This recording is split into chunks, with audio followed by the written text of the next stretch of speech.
Tutakwenda kujifunza aina 3 za watu tunaoishi nao katika hii dunia.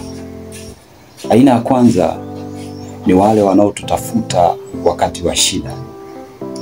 Maisha yamewapiga, walitukataa kipindi ambacho sisi tulikuwa tuna shida, lakini imefika wakati ambao matatizo yamewakuta, wanaamua kukupigia simu kushirikisha changamoto zao.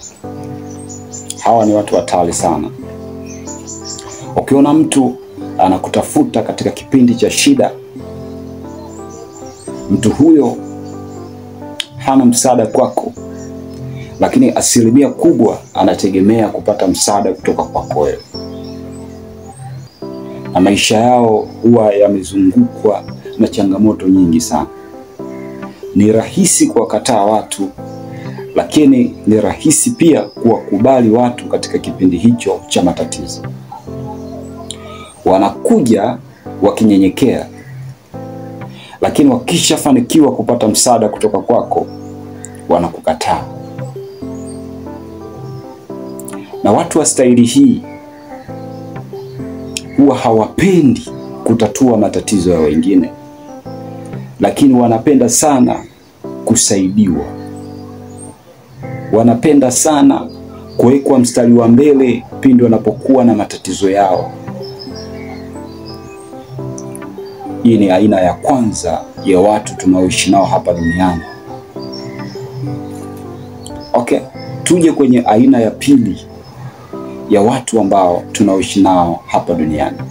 Aina ya pili ni watu ambao wanatukubali ndani ya mioyo yao, lakini wanatukataa kwenye nyuso zao. Aina ya watu hawa sio rahisi kumuelewa, kwa sababu ukweli unabaki kuwa ndani ya mioyo ya hawa watu. Ukweli unabaki kuwa ndani ya mioyo yao. Kwa hiyo sio rahisi kuwaelewa, sio rahisi kuwatambua. Wanapokuwa karibu nasi, wanaonyesha dharau, wanaonyesha hali ya kutokutukubali.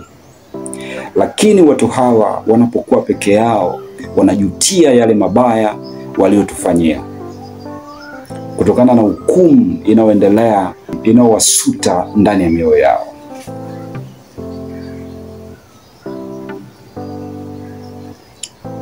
Hiyo ni aina ya pili. Twende tuone aina ya 3. Ni watu wanaojali utu kuliko kitu kingine. Huambii kitu hawa watu, kwa sababu wanachojali ni utu pamoja na ubinadamu. Watu hawa wako tayari kumsaidia mtu wasiyemjua, wakampa hifadhi, wakampa chakula, wakamfadhili. Ni aina ya watu ambao Mungu mwenyewe anajivunia. Mungu mwenyewe anajivunia watu wa aina hii. Dunia yote ni wakati wa kubadilika. Ni wakati wa kuwa na utu zaidi kulikoni fedha. Tunakoelekea, idadi ya watu wenye utu na ubinadamu inazidi kupungua, lakini idadi ya watu wenye mioyo ya wanyama isiyojali maumivu ya wengine inaendelea kuongezeka. Nini kinachohitajika? Kwa wale waliojitambua, wanaofahamu nini maana ya utu, kuwaelimisha watu, kuelimisha dunia, kuwaelimisha watoto wadogo ambao wanaozaliwa, ili tuweze kujenga kizazi kizuri, kizazi chenye watu wanaojali utu kuliko ni vitu.